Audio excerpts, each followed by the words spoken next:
So Norway just had a festival, which is one of the bigger concerts in the country. And Karpe kind of surprised everybody by showing up. And one of the songs they sang is one that I think maybe isn't talked about enough, just in my opinion, called Fairuz.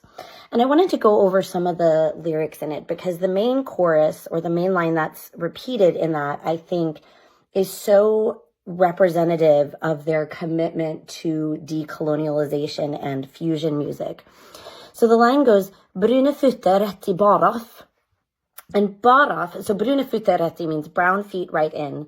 That's Norwegian. Baraf is Arabic for snow. Brown feet right in the snow. And I almost feel like I don't need to talk about any of the other lyrics in this song because this says it all.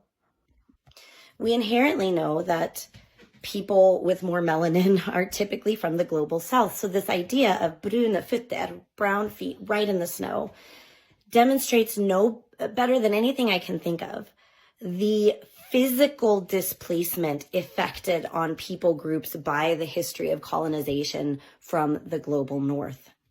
Now, of course, India was colonized mostly by the British, not Norway. But because India was such a had a robust government and all these things, they were able to sort of take the tools of culture that India had built and sort of use them for their own purposes. So colonization in India by Britain was less, I think we talk about it less as violent than Britain's colonization in Africa later on. It was as violent, but we don't talk about it as much. And so I love this way that there's mixing the languages so that even if you speak Norwegian, you have to kind of work to understand what they're saying in a song where he goes on to talk about all the codes that they've had to learn as immigrants. So just to cover a couple other lines in this song to give you an example of that. So the song is called Baraf, that's snow word, / Fairuz. And Fairuz means the victor, not Norwegian.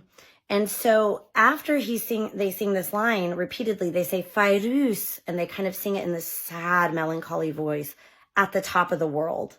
Now, of course, this is a really amazing double entendre because Norway sort of lies at the top of the world. And also there's the sense of that they, through the labor of their parents who took them to Norway, have had a different kind of life that one might call a victory, that they've made it. So they're at the top of the world, right? That's an idiom we have in English even. But then in between those lines, so they say, Fairuz, but the top of the world, and it's very sad kind of sounding. Then in between that, they repeat it twice. And in between that, they interpolate it with, can you say to my loved ones what I've carried?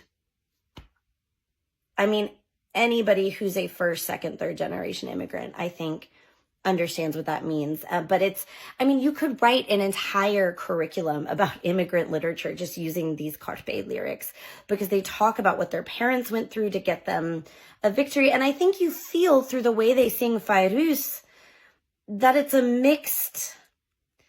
bittersweetness. Like, yes, it's a victory, but there's also so much lost when you immigrate. And I just think this song connects that really well. And that brune fötter rätt i baraf, just like, there's just been nothing for me. And I teach literature. There's never been an image so much clearer for me in anything I've taught or read of that physical displacement that I think often gets lost when we talk about decolonialism theoretically or philosophically. We lose the sort of material movement of bodies that's what causes, as Karpe knows, that's what causes the immigration crises and first world nations to sort of panic over people immigrating. It's because of the actions of first world nations. And I just think this song does a great job at communicating that. And I think it's amazing that Karpe did that song as sort of their surprise appearance at EYA this year in 2023.